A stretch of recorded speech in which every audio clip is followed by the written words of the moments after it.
Okay, so welcome to this lecture series. For the next 7 weeks, we're going to be learning about the science of habits. So you're probably a little bit curious about what this topic is, what exactly we are going to be learning about. So, well, why don't we start off with some examples? What exactly are habits? So, for example, this morning, when you woke up, what was the first thing you did? Perhaps you took a shower, went to the kitchen to make yourself a cup of coffee, or maybe you decided to check your email. The first thing you did after opening your eyes, stretch out your hand and grab your smartphone. I know that's what I did. And did you brush your teeth before you washed or after you washed?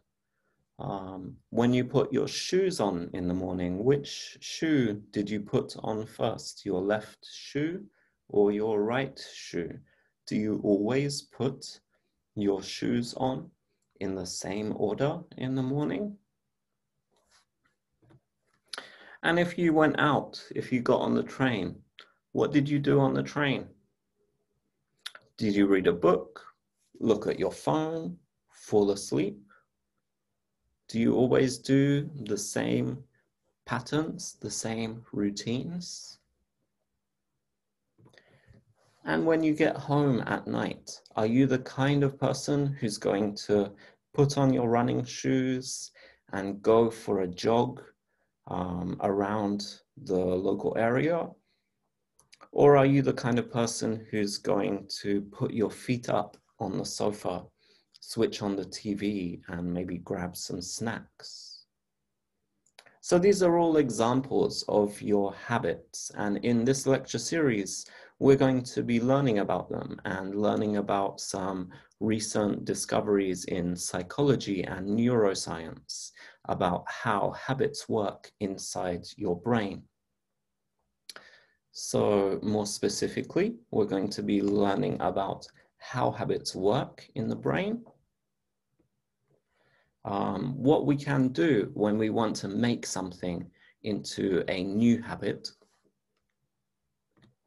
And if we have some habits now that we want to change, maybe we want to get rid of some bad habits, how can we change our existing habitual behaviors? So we'll be learning a lot about these specific questions in the next few weeks. But for today, I just want to introduce this topic. And first of all, I think we need to think about why habits are important. So maybe all these kind of examples that I was describing earlier, like brushing your teeth, putting on your shoes, listening to music on the train, or going for a jog. Maybe you think that all of these things you do every day are carefully considered decisions. But actually, a lot of them are not. They are things which we do unconsciously, almost without thinking. And one recent study found that about 40% of people's actions are done in this unconscious way. Okay, so actually a lot of your daily activity is made up with unconscious habits. And maybe each of these habits looks very small and insignificant, you know. Why does it matter whether I put on my left shoe or right shoe first in the morning? Why? Well, of course, it doesn't really matter, but when we look at all of our habits together, when we put these habits together, we start to get a picture of you that tells us a lot about your personality. And your habits can also have a massive effect on things like your health, how productive you are when you are working or studying, and also in general, your happiness. Okay, so we'll be thinking about this a lot in the next few weeks, reflecting on our personal habits.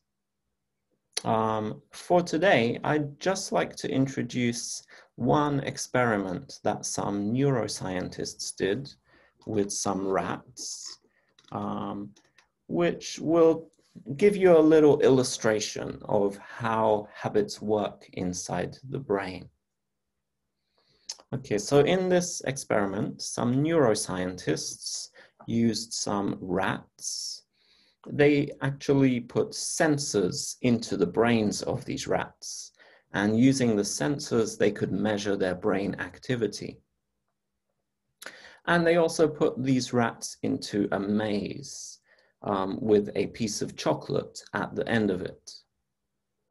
So in the experiment, a door would open with a loud click, and the rats had to move through the maze in order to find the piece of chocolate at the end. And the first time they did this experiment, they noticed that all of the rats were taking a very long time to move through this maze. Sometimes they made wrong turnings, they moved slowly and carefully, they sniffed around every corner, and eventually they found their way to the chocolate. But when the neuroscientists repeated this experiment, they did the same experiment with the same rats in the same maze for several days, they noticed that the rats would move much faster. They didn't make any wrong turnings. The door would open with the click, and the rat would go as fast as it could directly to the chocolate. It didn't stop, it didn't sniff, it just took the easiest, quickest path to find the chocolate at the end.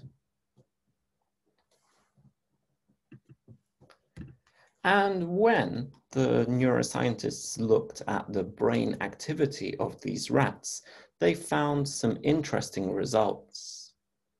The first time the rats were put into the maze, their brains showed a lot of activity as they were moving through, getting lots of new information from their ears, from their nose. Their brain was working really hard to process everything. But later, as the rats got better and faster at solving the puzzle, their brains actually showed less activity.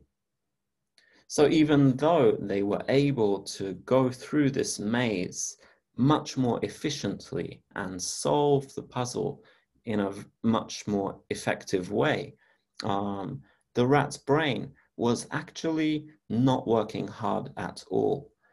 It was able to find the chocolate without thinking hard. In other words, it was doing so quite unconsciously because finding the chocolate had become almost automatic. It had become a new habit for the rat.